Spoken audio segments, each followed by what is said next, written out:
Mi hermana me hizo pagar su boda, pero cuando descubrí su plan secreto, le arruiné la celebración. Desde que tengo memoria, mi hermana Laura ha sido el centro de atención de nuestra familia, una especie de fuerza gravitacional que absorbía todo a su alrededor, incluyendo los sacrificios de los demás. De niñas, cuando recibíamos juguetes nuevos, los suyos terminaban en perfectas condiciones mientras que los míos desaparecían misteriosamente en su habitación. Si había un postre en la casa y solo quedaba uno, era evidente que sería para ella porque, según mi madre, Laura siempre había tenido un gusto especial por lo dulce y, por lo tanto, debía priorizarse. Y si alguna vez intentaba protestar, el argumento inapelable de mis padres era que debía entenderlo porque ella era la mayor y, por lo tanto, merecía más. Así crecí, relegada a un segundo plano, acostumbrada a ser la que cede, la que entiende, la que acepta. Conforme fuimos creciendo, las dinámicas no cambiaron mucho, solo se hicieron más sutiles y elaboradas. Mientras yo me esforzaba por estudiar, por construir una carrera y ganar mi propio dinero, Laura se dedicaba a una vida más cómoda. Sin preocupaciones financieras porque mis padres siempre estaban ahí para cubrir cualquier gasto inesperado. Cuando tuvo a su primer hijo, sus responsabilidades se volvieron la excusa perfecta para que todos tuviéramos que adaptarnos a sus necesidades. En cada reunión familiar, si su bebé lloraba, todos debíamos bajar el volumen de nuestras conversaciones. Si su hijo necesitaba dormir, la televisión tenía que apagarse. Si yo llegaba cansada del trabajo y solo quería descansar, eso no importaba, porque Laura necesitaba ayuda con los niños. Todo giraba en torno a ella y, cuando finalmente anunció su compromiso con su novio de años, supe que las cosas no serían distintas. Lo que no imaginé fue el nivel de descaro al que llegaría. Cuando me enteré de su compromiso, asumí ingenuamente que nuestros padres se encargarían de ayudarla con la boda. Siempre habían sido su respaldo incondicional, los que cubrían cualquier gasto, por más absurdo que fuera, los que nunca le negaban nada. Pensé que esta vez sería igual. Sin embargo, lo que ocurrió fue otra historia. Una tarde, en una de esas reuniones familiares en las que ya había aprendido a ser espectadora, Laura mencionó casualmente que estaba empezando a organizar los preparativos. Habló del vestido que quería, del lugar de ensueño que había visto en internet, del catering exclusivo que ofrecía un menú personalizado, de las flores, de la música. De cada pequeño detalle con la emoción de quien sabe que todo está resuelto. No fue hasta que mi madre, con su tono dulce pero implacable, mencionó que sería hermoso que su hermana menor, que tenía tan buen trabajo y estabilidad, ayudara con los costos, que entendí lo que realmente estaban planeando.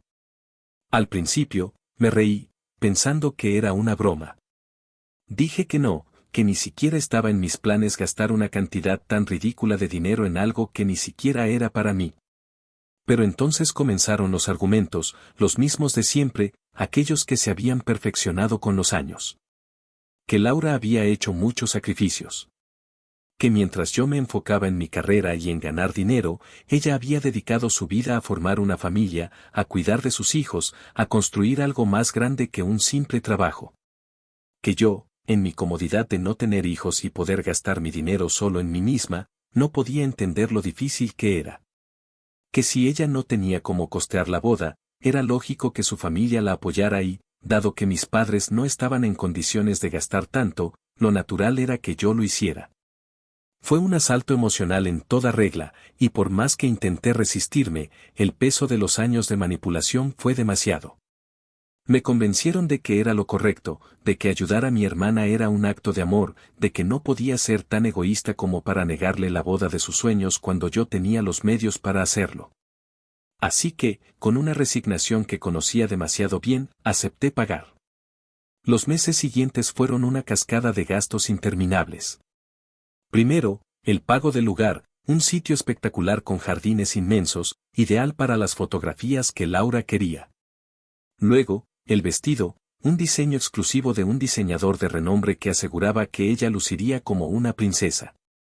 Después, el catering, que incluía un menú personalizado con opciones para cada tipo de dieta, porque según Laura, todos sus invitados merecían sentirse especiales. Cada vez que un nuevo gasto surgía, intentaba contenerme, recordarme que ya había aceptado esta responsabilidad y que lo mejor era terminarlo cuanto antes. Pero algo dentro de mí se iba quebrando lentamente con cada transacción, con cada decisión que no tenía nada que ver conmigo pero que drenaba mis ahorros. Entonces, cuando ya creía que lo peor había pasado, descubrí la verdad. Fue una casualidad. Una de mis amigas de la universidad trabaja en una agencia de viajes y, una tarde, mientras hablábamos sobre cualquier cosa, mencionó que había visto el nombre de mi hermana en un itinerario de luna de miel. No habría pensado nada extraño si no fuera porque los boletos no solo incluían el vuelo y la estadía en un lujoso hotel europeo, sino que había más de 2 personas en la reserva. Le pedí los detalles y lo que encontré me dejó helada. Laura y su prometido no planeaban regresar. No era un viaje de recién casados, era un plan de escape. Su vuelo era de solo ida, y no solo eso, sino que también había registros de transferencias bancarias a cuentas en el extranjero. Lo habían planeado todo minuciosamente, asegurándose de que, cuando se marcharan, lo hicieran con una estabilidad económica que, por supuesto, en gran parte provenía de mi dinero. En ese momento, lo entendí todo. No solo me habían usado para costear la boda, sino que todo formaba parte de un plan más grande, uno en el que yo era solo la tonta que financiaba su nueva vida. La boda no era el evento principal, era simplemente el pretexto perfecto para conseguir todo lo que necesitaban antes de desaparecer. Sentí rabia, humillación, un ardor en el pecho que no me dejaba respirar.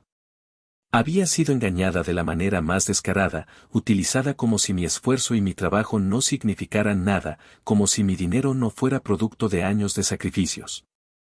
Y lo peor era saber que mis padres seguramente estaban al tanto de todo, que probablemente aprobaban la idea de que su hija menor, la responsable, la que siempre cedía, fuera quien cubriera los costos del gran escape de su hija favorita. Pero esta vez no iba a quedarme callada. Esta vez no iba a ser la espectadora pasiva de mi propia humillación. Esta vez, yo iba a decidir cómo terminaba esta historia. Actualización 1. Pasaron varios días desde aquel descubrimiento, pero la rabia no disminuyó.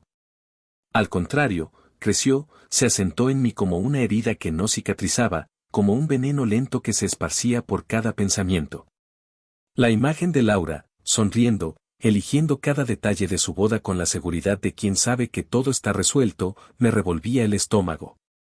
La manera en que mis padres me habían hecho sentir culpable por siquiera cuestionar mi deber de pagar, la manera en que me habían manipulado para que creyera que era mi responsabilidad asegurar la felicidad de mi hermana.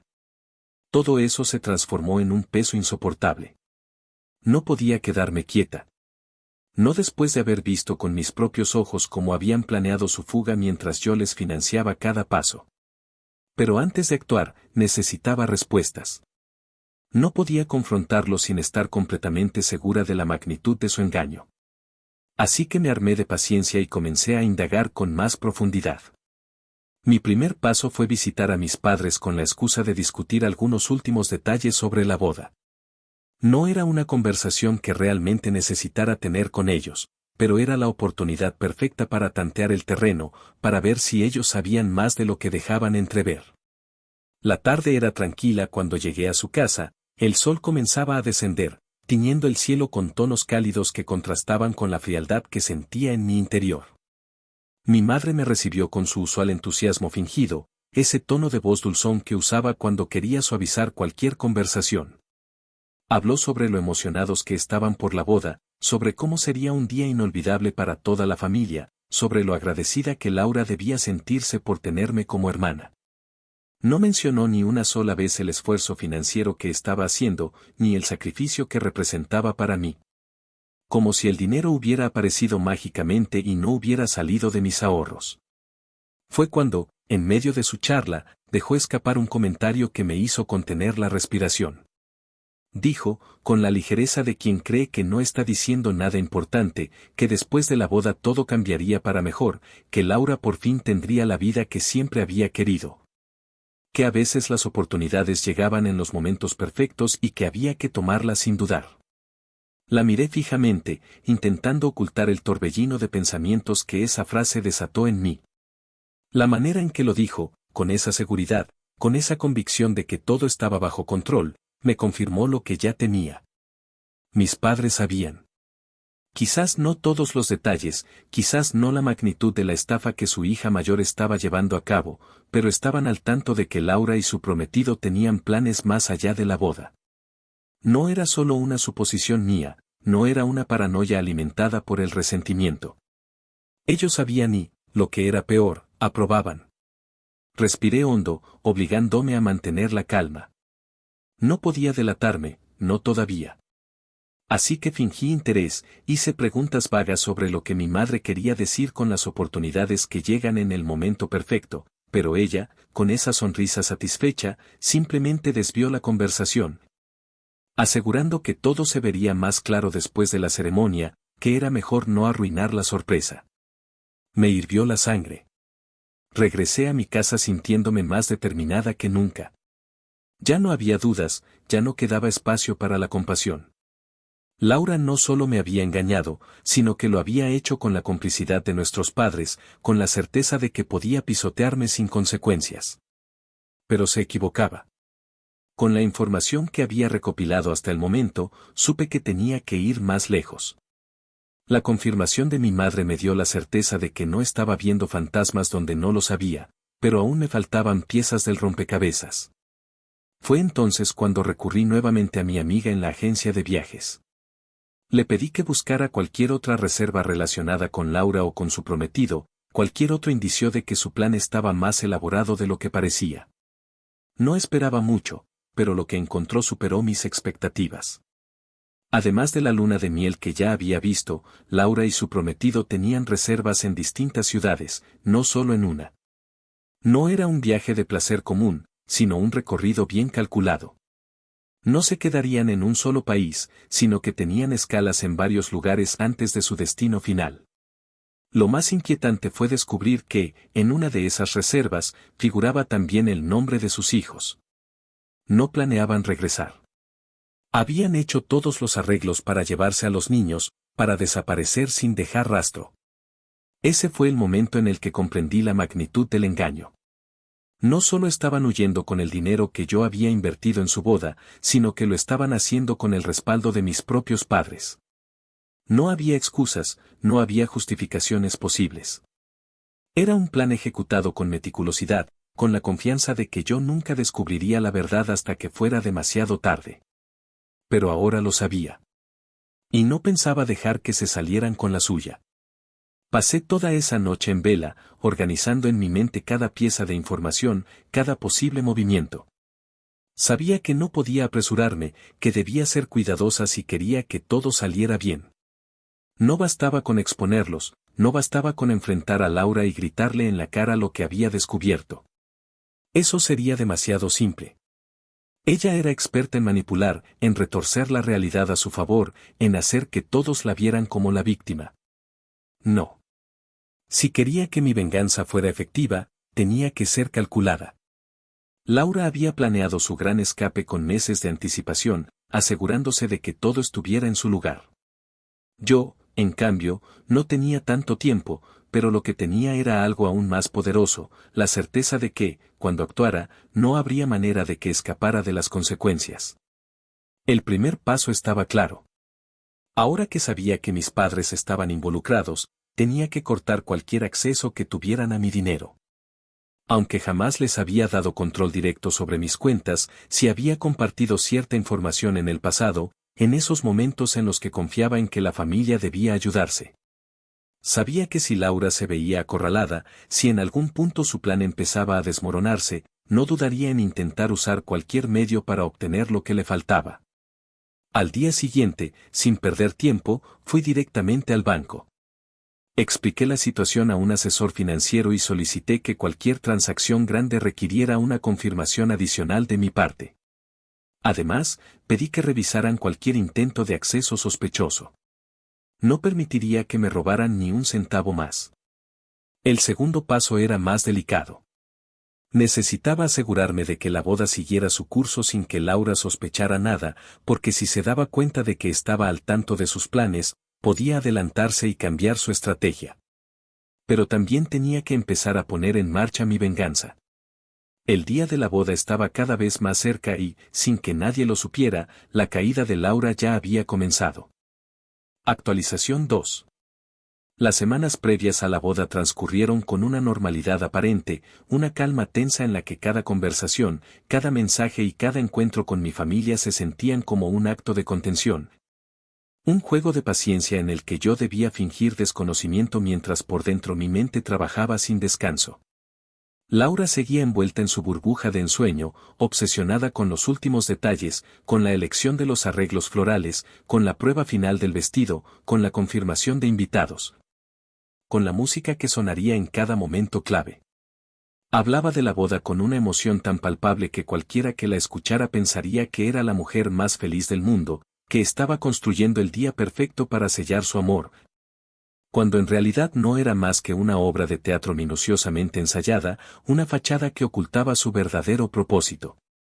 Yo la observaba en silencio, participando lo justo y necesario, fingiendo interés cuando me lo pedía, sonriendo cuando era requerido, asegurándome de que no sospechara nada.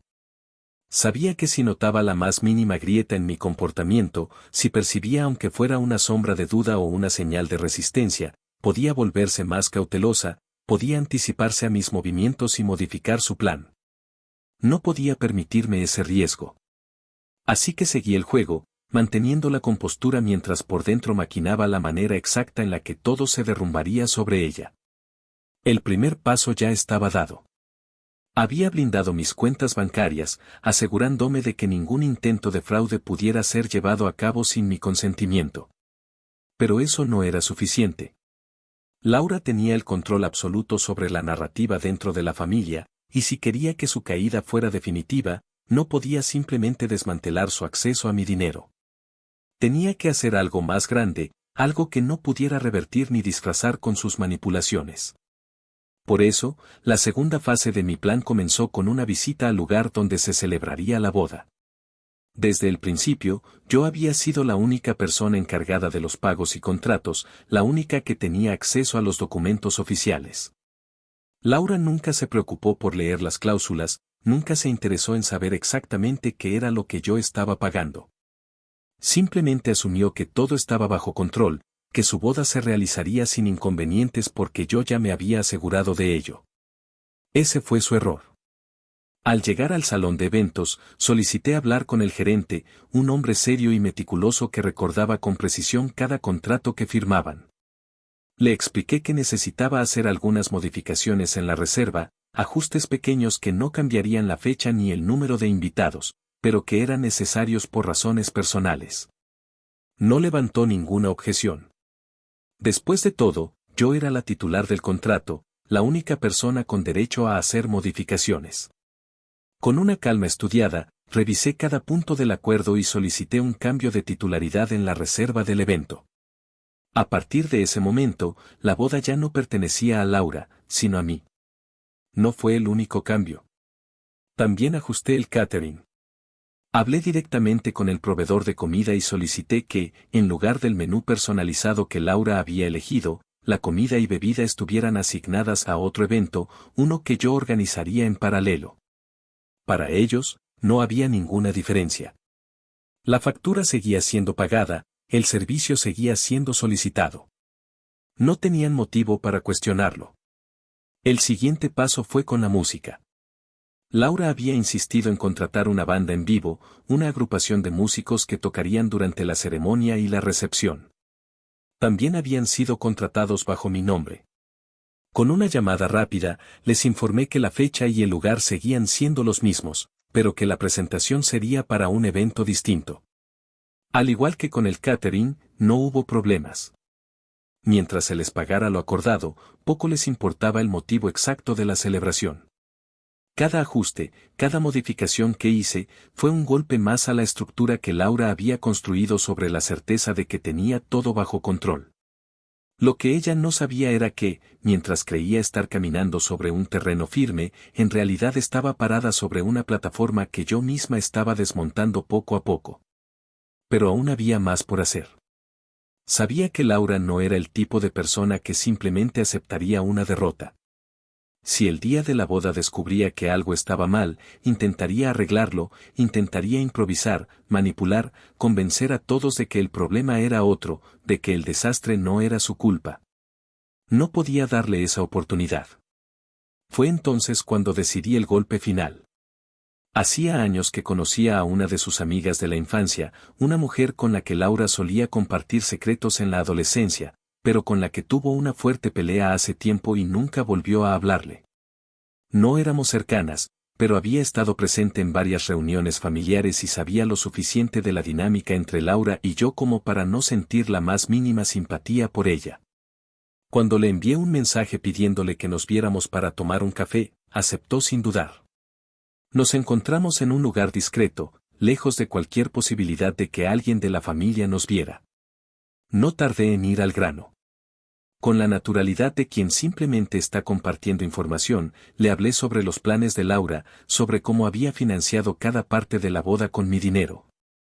Sobre cómo había descubierto que todo era un pretexto para irse del país. No esperaba que reaccionara con sorpresa. Más bien, lo que vi en su expresión fue una mezcla de comprensión y resentimiento, como si mis palabras solo confirmaran lo que ella ya sospechaba desde hacía tiempo. Fue entonces cuando ella, sin que yo siquiera lo pidiera, me ofreció algo invaluable. Dijo que aún tenía contacto con algunos amigos en común de Laura, gente que, a diferencia de mí, no había sido apartada de su vida pero que tampoco la consideraban una persona confiable. Me preguntó si quería que la información sobre la huida de Laura llegara a más personas, a los círculos donde más le dolería. No tardé ni un segundo en responder que sí. Pocas cosas pueden destruir la imagen de alguien más rápido que los rumores bien dirigidos. A medida que la fecha de la boda se acercaba, Laura seguía creyendo que todo iba según lo planeado. No tenía idea de que el evento que tanto había esperado ya no le pertenecía, que su comida y su música habían sido redirigidas, que la gente a su alrededor comenzaba a susurrar sobre sus verdaderos planes. Actualización 3. El día de la boda llegó con una perfección irónica, como si el universo se hubiese alineado para brindarle a Laura el escenario exacto que ella había imaginado, solo que con una diferencia crucial. Todo lo que había planeado, todo aquello que había creído suyo, estaba a punto de desmoronarse frente a sus ojos sin que pudiera hacer nada para evitarlo. Desde la mañana, el clima era impecable, el cielo despejado y el aire fresco, la clase de día que cualquiera desearía para una celebración al aire libre. La ciudad despertaba con normalidad, pero para mí, cada minuto que pasaba era un latido acelerado de anticipación, una cuenta regresiva que, lejos de llenarme de nerviosismo, me otorgaba una extraña sensación de calma. Sabía que había ejecutado cada movimiento con precisión, que no había dejado cabos sueltos, que todo estaba preparado para que, en el momento exacto, Laura se diera cuenta de que su gran día no sería nada de lo que había esperado. La primera señal de que algo iba mal para ella no llegó de inmediato. Laura, en su burbuja de protagonismo, pasó las primeras horas de la mañana arreglándose en casa de mis padres, rodeada de quienes la adulaban sin cuestionamientos. Sabía que no se molestaría en revisar detalles logísticos, que daba por sentado que todo ya estaba organizado, que simplemente aparecería en el lugar de la ceremonia y recibiría la adoración de todos. Pero la realidad no tardaría en golpearla. Las invitaciones indicaban que la ceremonia comenzaría a las 4 de la tarde. En un salón con un jardín impresionante que había sido elegido específicamente por Laura por su estética elegante y la oportunidad de obtener fotografías espectaculares. Yo, sin embargo, llegué mucho antes. No porque tuviera algo que organizar, sino porque quería estar presente cuando las primeras grietas comenzaran a aparecer. Desde un lugar discreto, observé cómo algunos invitados llegaban con normalidad, vestidos con sus mejores atuendos, saludándose entre ellos, ajenos a la tormenta que estaba a punto de desatarse. La primera explosión ocurrió poco antes de que Laura llegara. Un grupo de empleados del salón se acercó a la entrada principal, revisando listas y confirmando que el evento se encontraba registrado bajo un nombre diferente al que todos esperaban. Los organizadores, confundidos, intentaban hacer llamadas, buscar respuestas, mientras algunos invitados que ya habían entrado comenzaron a notar que el lugar no estaba decorado como Laura lo había descrito. No había mesas con los arreglos florales que ella había elegido, no había una mesa de bienvenida con su nombre y el de su prometido, y lo más notorio, la mesa principal, la que debía estar adornada con detalles exclusivos. No existía. No tardó en propagarse el rumor de que algo estaba mal. Algunos invitados, desconcertados, comenzaron a hacer llamadas. Yo observaba desde la distancia, sin interferir, dejando que la confusión creciera, que la incomodidad se extendiera como una mancha de tinta sobre el evento. Sabía que, en cualquier momento, Laura llegaría con la certeza de que todo estaba a su disposición, solo para encontrarse con un muro de caos que no podía controlar. Cuando finalmente apareció, lo hizo con la seguridad de quien cree que está a punto de recibir una ovación. Llevaba un vestido blanco impecable, con detalles bordados que reflejaban la luz del sol, su cabello recogido en un estilo cuidadosamente elaborado para parecer natural. Su rostro iluminado con una sonrisa de satisfacción absoluta. Pero esa sonrisa no duró. Apenas bajó del auto y se acercó a la entrada, uno de los organizadores del evento, con una expresión tensa, se dirigió a ella para informarle lo impensable: la boda que ella creía estar celebrando no existía. El contrato del evento estaba bajo otro nombre, la reservación no le pertenecía, los servicios contratados no eran para ella. Pude ver cómo su rostro se desfiguraba en cuestión de segundos, como sus manos, que hasta ese momento sostenían su vestido con elegancia, se tensaban en un puño tembloroso. No comprendía lo que le decían, o tal vez no quería comprenderlo. Vi cómo intentó llamar a mi madre, cómo sus gestos se volvieron cada vez más desesperados, cómo su seguridad se desmoronaba frente a los ojos de los invitados que, en lugar de mirarla con admiración, la observaban con una mezcla de confusión y morbo. Pero el golpe final aún no había llegado. Justo cuando Laura intentaba exigir explicaciones, el servicio de catering llegó, pero no con la comida que ella había elegido. Las bandejas fueron descargadas con eficiencia, el personal comenzó a organizarse, pero no en función de su boda, sino de un evento completamente distinto, el mío. Había decidido que, en lugar de desperdiciar todo el dinero que ya había gastado, organizaría una celebración privada con amigos y colegas, una reunión que, por supuesto, se llevaría a cabo en el mismo espacio que Laura creía suyo. La escena que siguió fue un espectáculo de absoluta desesperación. Laura gritaba, exigía respuestas, preguntaba por qué nadie le daba una solución, mientras el personal del evento simplemente repetía que no podían hacer nada porque no era ella quien tenía el control de la reservación. Mi madre intentó intervenir, pero cuando los empleados le mostraron la documentación firmada con mi nombre, quedó en completo silencio. Mi hermana tardó varios minutos en comprender lo que estaba ocurriendo, en unir las piezas, en darse cuenta de que todo esto no era un error, no era un malentendido, sino algo planeado con una precisión quirúrgica. Fue entonces cuando me buscó con la mirada, sus ojos llenos de furia y pánico, y cuando me encontró, cuando vio que yo estaba allí, de pie, tranquila, observándola sin decir una sola palabra. Su desesperación se transformó en algo más profundo, en una conciencia brutal de que había perdido. Intentó acercarse, pero antes de que pudiera decir nada, el último golpe cayó sobre ella. Entre los murmullos de los invitados, entre los cuchicheos de quienes ya comenzaban a comprender que su boda había sido desmantelada pieza por pieza, alguien sacó su teléfono y mostró un mensaje que había empezado a circular. La historia de su fuga, los detalles de los boletos de avión, las transferencias de dinero, las reservas en distintas ciudades. En cuestión de minutos, la versión de los hechos que ella nunca quiso que se supiera comenzó a extenderse como un incendio incontrolable. Los invitados la miraban con una mezcla de incredulidad y desprecio. Algunos comenzaron a marcharse, otros simplemente observaban en silencio, esperando ver hasta dónde llegaría la humillación. Su prometido, hasta ese momento en estado de shock, intentó calmarla, pero Laura ya no tenía control de nada. Su boda estaba arruinada, su reputación destruida, su plan de escape expuesto. Yo, sin decir una palabra, me di la vuelta y entré a la celebración que había organizado en su lugar. Dejé que Laura se quedara afuera, enfrentando las consecuencias de su propio engaño, entendiendo finalmente lo que significaba perder cuando ya no había nadie a quien manipular. Actualización 4. Los días posteriores a la boda fallida transcurrieron en un silencio tenso, Un vacío extraño en el que cada llamada perdida, cada mensaje sin respuesta y cada ausencia en las reuniones familiares se sentían como piezas de un rompecabezas que ya no encajaban. Sabía que mi familia no tardaría en reaccionar, que en cuanto el caos inicial se disipara, mi madre tomaría la iniciativa para intentar restaurar el orden que, en su mundo, debía existir a toda costa.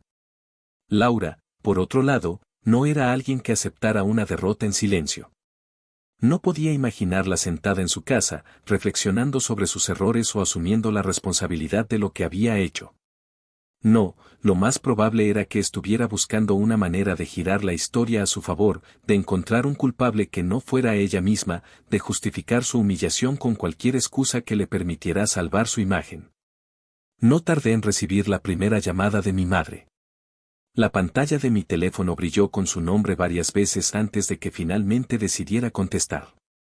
No lo hice porque tuviera algún interés en escucharla, sino porque quería saber exactamente qué versión de la historia estaba circulando en mi familia. Sabía que no se trataba de un intento de reconciliación genuino. Mi madre nunca había sido alguien que se disculpara o aceptara que estaba equivocada. Lo que quería era imponerme su narrativa, hacerme sentir culpable por lo que había hecho, forzarme a admitir que había cometido una atrocidad. Su voz sonó al borde de las lágrimas desde el primer segundo. No me preguntó cómo estaba ni intentó suavizar el tono de la conversación. Fue directo al grano, repitiendo una y otra vez lo mismo, como si con suficientes palabras pudiera hacerme olvidar lo que realmente había sucedido. Dijo que nunca había visto a Laura tan destrozada, que la había dejado en la peor humillación de su vida, que la vergüenza que sufrió ese día era algo de lo que jamás podría recuperarse. Dijo que la gente había hablado, que los invitados se habían ido horrorizados, que había convertido lo que debía ser el mejor día de su hija en una pesadilla imposible de borrar. Su voz temblaba de indignación, pero debajo de esa aparente tristeza, podía escuchar lo que realmente intentaba hacer, manipularme, hacerme sentir que era yo la villana de esta historia. Que lo que había hecho era imperdonable. Esperé pacientemente a que terminara su discurso, sin interrumpirla, sin darle ninguna señal de que sus palabras estaban surtiendo efecto. Y cuando finalmente terminó, cuando dejó un espacio de silencio esperando que yo respondiera con remordimiento o arrepentimiento, simplemente respiré hondo y le dije que lo que realmente le molestaba no era lo que había pasado, sino el hecho de que ya no podía controlar la versión de los hechos. Le dije que sabía perfectamente que ella estaba al tanto de los planes de Laura desde el principio, que no era ninguna víctima en esta historia, que había tomado partido mucho antes de que todo ocurriera. Su reacción fue inmediata. Su tono cambió de súplica a furia en cuestión de segundos. Dijo que no sabía de qué estaba hablando, que estaba inventando cosas para justificar mi crueldad, que no podía creer que me atreviera a acusarla de algo así. Pero yo no retrocedí. Le dije que no tenía sentido seguir fingiendo, que ya había visto demasiado, que tenía pruebas de las transferencias de dinero, de los boletos de avión, de las reservas en diferentes países. Le pregunté si realmente creía que iba a seguir cayendo en sus manipulaciones después de haber visto con mis propios ojos el nivel de traición del que habían sido capaces. El silencio al otro lado de la línea fue la confirmación que necesitaba. No intentó negar nada más. No dijo que estaba equivocada. No intentó defender a Laura con la misma intensidad con la que lo había hecho antes. En su lugar, su voz se redujo a un murmullo contenido, como si estuviera enfrentando una verdad que nunca había esperado escuchar en voz alta. Dijo que no lo entendía, que Laura era su hija y que tenía derecho a buscar una vida mejor. Que si había tomado decisiones equivocadas, era porque estaba desesperada, porque quería asegurar un futuro para sus hijos, porque no tenía otra opción.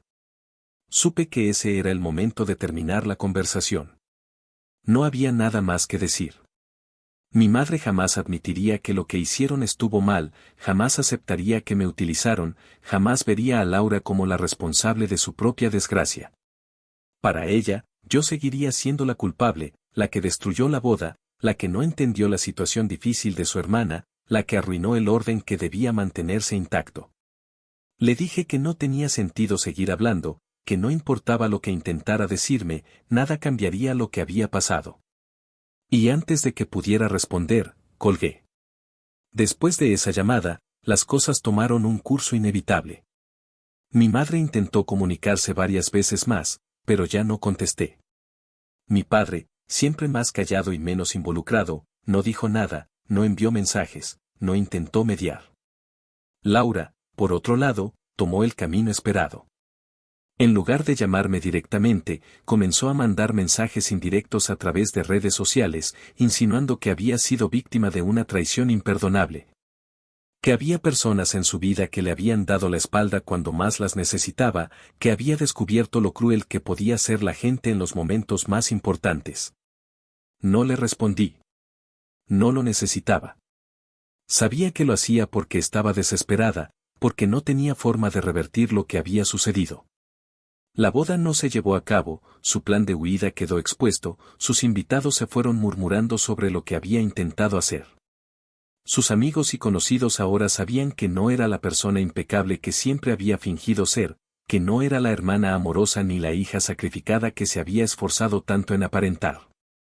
Y lo mejor de todo era que yo no había tenido que decir una sola palabra. La verdad había salido a la luz por sí sola. Poco a poco, la familia comenzó a dividirse en facciones. Algunos, los más leales a Laura, se mantuvieron de su lado, repitiendo su versión de la historia como si fuera la única válida. Otros, aquellos que no se tragaban fácilmente las mentiras, comenzaron a cuestionarla, a notar las contradicciones, a preguntarse por qué alguien como yo, que siempre había sido considerada la responsable, la trabajadora, la que nunca causaba problemas, de repente haría algo tan drástico si no hubiera una razón de peso detrás. Lo que siguió fue un distanciamiento inevitable. Dejé de asistir a reuniones familiares, dejé de responder mensajes de quienes intentaban mediar la situación, dejé de preocuparme por lo que dijeran de mí. No tenía intención de reconciliarme con personas que me habían visto como un simple recurso financiero, que habían estado dispuestas a sacrificarme por el bienestar de Laura sin pensarlo dos veces. Ella, por su parte, intentó organizar otra boda, pero sin el dinero que había esperado obtener de mí, todo se complicó. No hubo salón de lujo, no hubo catering exclusivo, no hubo un vestido diseñado a medida. Terminó casándose en una ceremonia pequeña, con una recepción en casa de mis padres, lejos del espectáculo que había soñado. Actualización final. Pasaron varias semanas después de la boda fallida, y con cada día que transcurría, la distancia entre mi familia y yo se volvía más grande, más irreversible, como una grieta que nadie intentaba cerrar porque, en el fondo, todos sabíamos que no tenía reparación. Al principio, hubo intentos de contacto, mensajes de familiares que apenas habían estado involucrados en el conflicto, pero que, ahora que el escándalo había pasado, querían posicionarse como mediadores. Como si existiera alguna posibilidad de reconciliación. Recibí llamadas de tías que apenas hablaban conmigo en reuniones familiares, comentarios en redes sociales de primos lejanos que, sin mencionarlo directamente, dejaban en el aire la idea de que la familia debía permanecer unida sin importar los problemas. Pero yo ya no estaba dispuesta a jugar ese juego. Las primeras semanas, después de haber ignorado la mayoría de esos intentos, los mensajes comenzaron a cambiar de tono.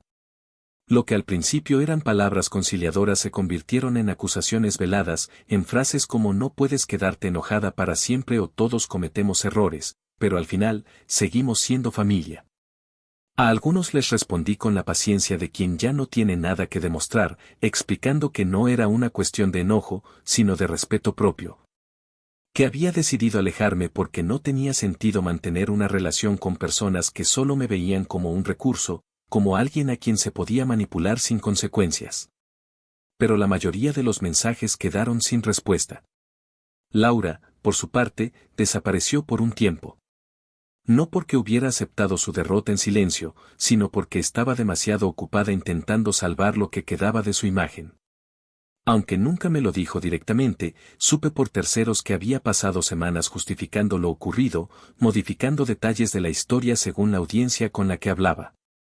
Para algunos, la narrativa era que yo había actuado por envidia, que nunca soporté verla en el centro de atención y que, por eso, había arruinado su boda por simple resentimiento. Para otros, su versión era más dramática, asegurando que yo tenía problemas emocionales, que mi ataque había sido una explosión de celos porque ella tenía una familia y yo no. Nada de eso le sirvió. Los rumores sobre sus verdaderas intenciones ya habían circulado demasiado. Algunas personas le creyeron, pero otras no, y entre aquellas que comenzaron a distanciarse, se encontraban varios de sus amigos más cercanos. La traición no era algo fácil de ocultar, y aunque Laura intentara disfrazarlo, muchos entendieron que lo que había hecho no era solo una mala decisión impulsiva, sino un plan premeditado que no le salió como esperaba. Aún así, intentó seguir adelante con su boda. No fui invitada. No porque ella hubiera tomado la decisión de excluirme, sino porque sabía que yo no asistiría. Lo supe porque mi madre, en uno de sus últimos intentos de reparar las cosas, me llamó unos días antes para preguntarme si pensaba ir. No lo hizo con la intención de convencerme, sino más bien con la esperanza de que dijera que sí, de que, de alguna manera, mostrara un poco de remordimiento por lo que había hecho. Pero cuando le respondí con un simple no tengo ninguna razón para estar ahí, su voz se llenó de esa decepción fingida que había usado tantas veces para hacerme sentir culpable en el pasado. Esta vez, no funcionó. El día de la boda, no pensé en Laura. No me pregunté cómo se vería el evento, si había logrado al menos una versión reducida de lo que había soñado. No sentí la necesidad de saber quién había asistido, si los invitados se habían reducido a un grupo más pequeño, si la gente susurraba sobre lo que había pasado en su primera boda fallida. No me importaba. Lo único que supe, porque alguien me lo mencionó en una conversación casual días después, fue que su recepción fue modesta, una celebración improvisada en la casa de mis padres, con comida preparada por familiares y sin muchos de los lujos que había esperado. Lo más interesante, sin embargo, fue enterarme de que su plan de mudarse al extranjero no había salido como esperaba. Las cuentas bancarias que habían preparado en el extranjero no eran suficientes. Sin los fondos que había esperado obtener de mí, el proceso de mudanza se volvió más complicado, más costoso de lo que habían anticipado. Su prometido, que hasta entonces había seguido el plan con la seguridad de que todo estaba bajo control, comenzó a cuestionarlo todo. No supe exactamente en qué punto las cosas se derrumbaron, pero, por lo que me dijeron, la tensión entre ellos creció después de la boda. Cuando se dieron cuenta de que el escape perfecto que habían planeado ya no era tan sencillo. Al final, Laura no se mudó. No sé si fue porque finalmente aceptó que no tenía los medios para hacerlo o porque su prometido, al darse cuenta de que el plan no era viable, decidió que no valía la pena el esfuerzo. Lo único que sé es que, después de tanto esfuerzo por construir una boda que en realidad era un boleto de salida, terminó atrapada en el mismo lugar.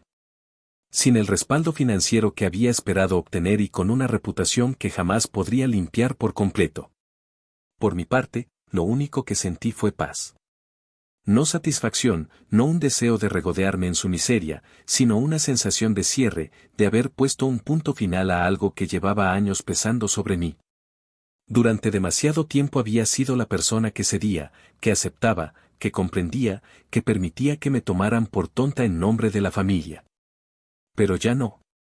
Había aprendido la lección más importante de todas, no todas las relaciones merecen ser salvadas, y a veces, la única manera de ganar es alejarse. No volví a buscar a Laura. No volví a responder los mensajes de mi madre. No volví a asistir a reuniones familiares donde se esperaba que hiciera como si nada hubiera pasado. Seguí con mi vida, con la certeza de que, por primera vez en mucho tiempo, todo lo que hacía era por mí, sin la sombra de una familia que solo me veía como un medio para un fin. Y lo mejor de todo era que Laura lo sabía. Sabía que había perdido. No solo la boda, no solo su plan de huida, sino también el control que alguna vez tuvo sobre mí. Y esa, más que cualquier otra consecuencia, era la derrota más grande que jamás habría imaginado.